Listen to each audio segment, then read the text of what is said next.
Hey Alliance owners, this is Dustin, your RV specialist.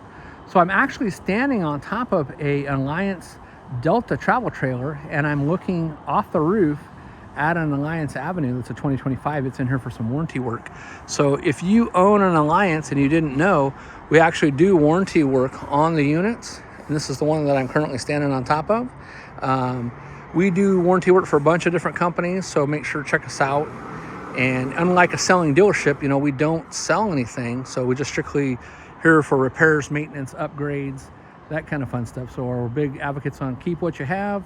Don't be swapping the units in and out and taking a bath on money. You can upgrade anything you want: carpeting, flooring, plumbing, faucets, sinks, counters, whatever you want. We pretty much do accessorize them. So, and if you haven't joined our Alliance RV group, it's Alliance RV Owners and Maintenance and Repairs in the RV Shop with Dustin. Yeah, I know it's kind of long, but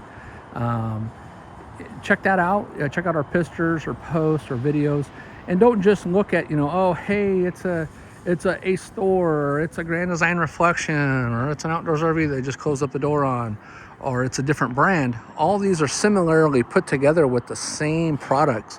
So a lot of the stuff featured in our videos are things that are common that apply to any make and model. So, all right, well, hey, thanks so much for watching. I'm gonna get down off this roof. We're actually getting ready to close for the day, and it is Monday the 23rd. So, but we're looking forward to the rest of the week. And like I said, this one's up here for, we're doing this Alliance Delta video. We just did a roof inspection on it, and we did a multi-point inspection. And I think they're getting ready to be out of warranty here pretty soon. So they wanted to make sure that we didn't catch anything that was wrong so we could turn it in under warranty. We found a couple little minor things. We're going to send that into the factory and see if they're going to go ahead and take care of it or not. And then the rest of it's just maintenanceable stuff. So, all right, well, thanks so much for watching. We'll talk to you soon. This is Dustin, your RV Specialist.